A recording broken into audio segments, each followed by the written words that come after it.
নমস্কাৰ এই মুহূৰ্তত লৈ আহিছো ৰাতিপুৱাৰ বহুকেইটা গুৰুত্বপূৰ্ণ খবৰ আৰু এনেকুৱা ধৰণৰ খবৰসমূহ নিতৌ চাবলৈ চেনেলটো সাবস্ক্ৰাইব কৰি ভিডিঅ'টোত এটাকৈ লাইক কৰি দিব। আজি পুৱাৰ প্ৰথমটি খবৰ আগবঢ়াইছো। 2024ত বিজেপিক বয়কট নালাগে আমাক অৰুণোদয় আমি প্ৰাপ্য বিচাৰো। 2024ত বিজেপিৰ বিৰুদ্ধে কৰা হ'ব ভোট বৰ্জন। 2024ত বিজেপিৰ বিৰুদ্ধে কৰা হ'ব ভোট বৰ্জন। চৰকাৰৰ অৰুণোদয় নালাগে বুলি হুংকাৰ দিলে মধ্যাহ্ন ভোজনৰ কৰ্মচাৰীয়ে। আমি ভিক্ষা মগা নাই, আমি আমাৰ প্ৰাপ্য বিচাৰিছো। আমি আমাৰ প্ৰাপ্য নাপালে 2024ত আমি ভোট বৰ্জন কৰিম। মহানগৰীৰ চচলত কাঁহী বাতি বজাই মধ্যাহ্ন ভোজন সংস্থাৰ প্ৰতিবাদ। নেতা মন্ত্ৰীৰ একাপ চাহ খোৱা পইচা আমি দৰমহা হিচাপত পাওঁ। সময়মতে মাননি দিয়াৰ দাবীৰে এই প্ৰতিবাদ। 9,000 টকাকৈ বৃদ্ধি কৰিব লাগিব মধ্যাহ্ন ভোজন কৰ্মচাৰীৰ মাননি।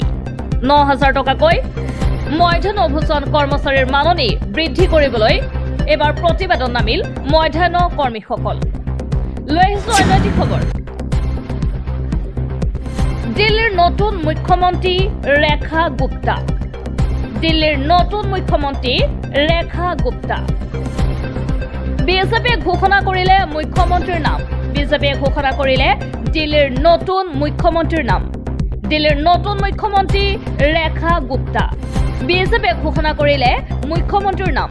বৃহস্পতিবাৰে দিনৰ 12:35 বজাত ৰামলীলা ময়দানত মুখ্যমন্ত্ৰীৰ শপত গ্ৰহণ অনুষ্ঠান। বৃহস্পতিবাৰে দিনৰ 12:35 ৰামলীলা ময়দানত অনুষ্ঠিত হ'ব মুখ্যমন্ত্ৰীৰ শপত গ্ৰহণ অনুষ্ঠান। উপ মুখ্যমন্ত্ৰী হ'ব পাৰে প্ৰৱেশ বৰ্মা। দিল্লীৰ চতুৰ্থগৰাকী মহিলা মুখ্যমন্ত্ৰী হ'ব ৰেখা গুপ্তা।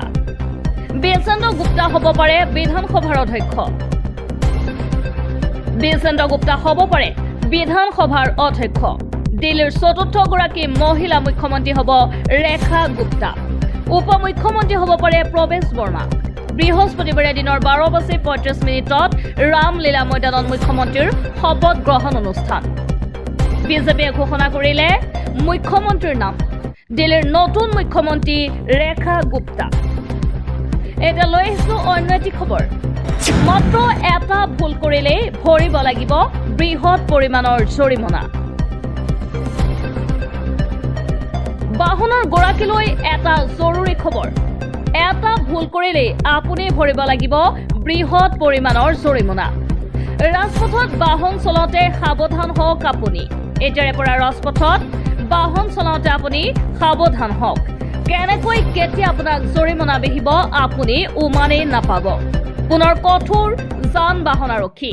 এবাৰ পুনৰ কঠোৰ হৈ পৰিছে যান বাহন আৰক্ষী। ৰাজপথত বাহন চলাওঁতে এতিয়াৰে পৰা সাৱধান হওক। কেনেকৈ কেতিয়া আপোনাক জৰিমনা বিহিব আপুনি উমানেই নাপাব। নয়ডাত কঠোৰ প্ৰশাসন। নয়ডাৰ 3টাকৈ স্থানত যান বাহন আৰক্ষীয়ে চেণ্ট জোন স্থাপন কৰিছে। বাহনৰ গৰাকীলৈ জৰুৰী খবৰ। পথৰ সাল সলনিত বাহন চলাওঁতে কৰা ভুলক লৈ জৰিমনা বিহিছে যান বাহন আৰক্ষীয়ে।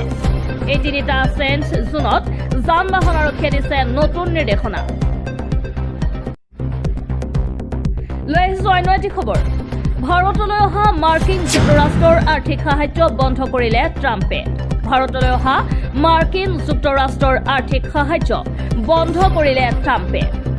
প্ৰধানমন্ত্ৰী মোদী আমেৰিকালৈ গৈও লাভ নহল। প্ৰধানমন্ত্ৰী মোদী আমেৰিকালৈ গৈও লাভ নহল।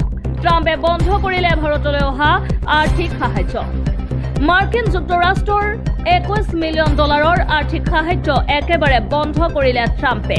ভাৰতলৈ অহা পুঁজি বন্ধ কৰি কেইবাটাও বিস্ফোৰণ ডনাল্ড ট্ৰাম্পৰ। ট্ৰাম্পে স্পষ্টকৈ ক'লে আমি কিয় ভাৰতক $21 মিলিয়ন দিম। মাৰ্কিন কৰদাতাৰ ধন ভাৰতক কিয় দিম। ভাৰতত ভোটদানৰ হাৰ বৃদ্ধিৰ বাবে আমি সাহায্য কিয় দিম। প্ৰধানমন্ত্ৰী মোদী আমেৰিকালৈ গৈও লাভ নহল। ট্ৰাম্পে বন্ধ কৰিলে ভাৰতলৈ অহা আৰ্থিক সাহায্য। মাৰ্কিন যুক্তৰাষ্ট্ৰৰ $21 মিলিয়ন আৰ্থিক সাহায্য একেবাৰে বন্ধ কৰি দিলে ট্ৰাম্পে। ভাৰতলৈ অহা পুঁজি বন্ধ কৰি কেইবাটাও বিস্ফোৰক মন্তব্য আগবঢ়ালে ডনাল্ড ট্ৰাম্পে।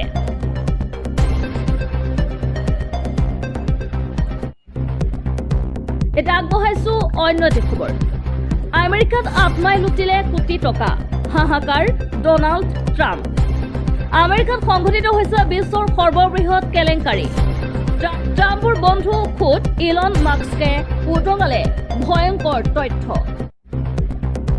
369 বছৰ বয়সৰ লোকেও লাভ কৰিছে চৰকাৰী সাহায্য 150 বছৰীয়া হাজাৰ লোকেও পাইছে লাখ টকা 150 বছৰীয়া হাজাৰ লোকেও পাইছে লাখ টকা 2023 চনৰ পৰা আমেৰিকাত হৈ থকা বৃহৎ পুঁজি কেলেংকাৰীৰ তথ্য ফাদিল মাস্কৰ 2023 চনৰ পৰা আমেৰিকাত হৈ থকা বৃহৎ পুঁজি কেলেংকাৰীৰ তথ্য ফাদিল মাস্কৰ সোশ্যাল সিকিউৰিটিৰ নামত কোটি কোটি টকাৰ আত্মসাত আমেৰিকাত সোশ্যাল সিকিউৰিটিৰ নামত কোটি কোটি টকাৰ আত্মসাত আমেৰিকাত পুনৰ লৈ আহিছো অন্য এটি খবৰ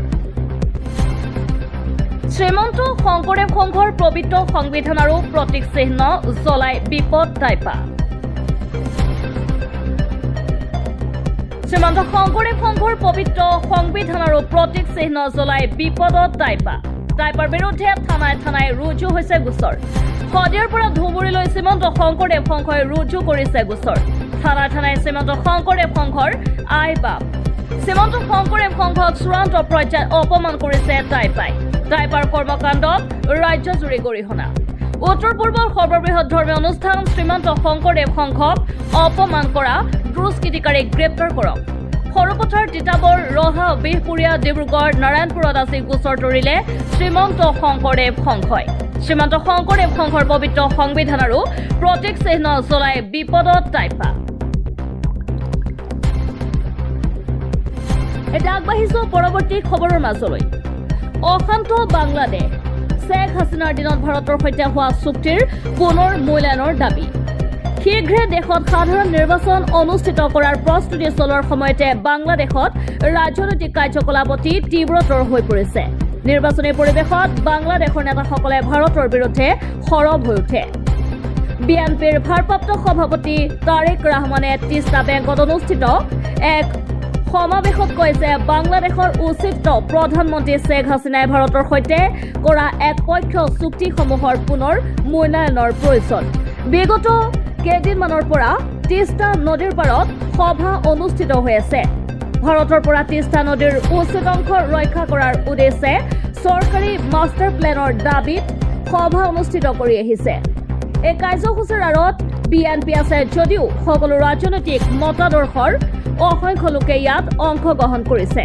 সভাত ভাষণ দি বিএনপিৰ কাৰ্যবাহক অধ্যক্ষ তাৰেক ৰহমানে তিষ্টা নদীৰ পানীৰ উচিত অংশ আৰু এক বিস্তৃত পৰিকল্পনাৰ দাবী দুদিনীয়া আন্দোলনক সমৰ্থন আগবঢ়ায় তেওঁ কয় যে তিষ্টা নদীৰ পানীৰ ওপৰৰ বাংলাদেশৰেই অধিক আছে তথাপিও বাংলাদেশে তিষ্টা নদীৰ পানীৰ বাবে প্ৰতিবাদ কৰিবলৈ বাধ্য হৈছে তেওঁ কয় যে সমগ্ৰ বিশ্বই এই আন্দোলন দেখিছে তিষ্টা নদীৰ দুয়ো পাৰৰ লাখ লাখ লোকৰ অংশগ্ৰহণে এই আন্দোলনক অধিক শক্তিশালী কৰি তুলিছে ইয়াৰ লগতে তেওঁ আগন্তুক নিৰ্বাচনত বিএনপিক ঐক্যবদ্ধভাৱে ভোটদান কৰিবলৈ জনসাধাৰণক আহ্বান জনায় বিএনপিৰ ভাৰপ্ৰাপ্ত অধ্যক্ষ তাৰেক ৰহমানে লণ্ডনৰ পৰা ভাৰ্চুৱেল মোডত সমবেত হোৱা হাজাৰ লোকক সম্বোধন কৰি জোৰ দি কয় যে তিষ্টাৰ পানীৰ অংশ দাবী কৰাটো আন্তঃৰাষ্ট্ৰীয় আইনৰ অধীনত এক বৈধ অধিকাৰ ইয়াৰ কোনো দাতব্য উদাৰতা বা সদিচ্ছাৰ কাৰ্য নহয় আগবাঢ়িছো অন্য এটি খবৰৰ মাজলৈ জনতাৰ স্বাৰ্থত হাজাৰবাৰ সদনৰ পৰা বহিষ্কাৰ হম এই মন্তব্য অখিল গগৈ কৰিছে এক বৃহৎ মন্তব্য জনতাৰ স্বাৰ্থত হাজাৰবাৰ সদনৰ পৰা বহিষ্কাৰ হম জনতাৰ ধন লুণ্ঠন কৰি খোৱা লোকসকলক ৰেহাই দিয়া নহব পানী যোগান আঁচনিক লৈ ধন আত্মসাৎ কৰিছে চৰকাৰে বিজেপি চৰকাৰৰ দিনত আটাইতকৈ বেছি কেলেংকাৰী হৈছে টকা খৰচ কৰি শেষ কৰা হল কিন্তু আজিলৈ লাভ নকৰিলে পাইপেৰে পানী টকা খৰচ কৰি শেষ কৰা হল কিন্তু আজিলৈকে লাভ নকৰিলে পাইপেৰে পানী জনতাৰ স্বাৰ্থত হাজাৰবাৰৰ বাবে সদনৰ পৰা বহিষ্কাৰ হম এই মন্তব্য কৰিছে অখিল গগৈয়ে জনতাৰ ধন লুণ্ঠন কৰি খোৱা লোকসকলক ৰেহাই দিয়া নহব বুলিও অখিল গগৈয়ে মন্তব্য কৰে পুনৰ লৈ আহিছো অন্য এটি খবৰ উমৰাংচুৰ কয়লা খনিত একেদিনে উদ্ধাৰ 5টাকৈ মৃতদেহ উমৰাংচুৰ কয়লাখনিত একেদিনাই উদ্ধাৰ হৈছে 5টাকৈ মৃতদেহ। আজিৰ দিনটোত উদ্ধাৰ হৈছে 5জন শ্ৰমিকৰ মৃতদেহ। যোৱা 24 ডিচেম্বৰত কালামাটিৰ কয়লাখনিত আবদ্ধ হৈছিল 9গৰাকীকৈ শ্ৰমিক। পূৰ্বে অবৈধ কয়লাখনিটোৰ পৰা উদ্ধাৰ হৈছিল 4টা মৃতদেহ। 244 দিনৰ মূৰত উদ্ধাৰ হ'ল 5টাকৈ মৃতদেহ।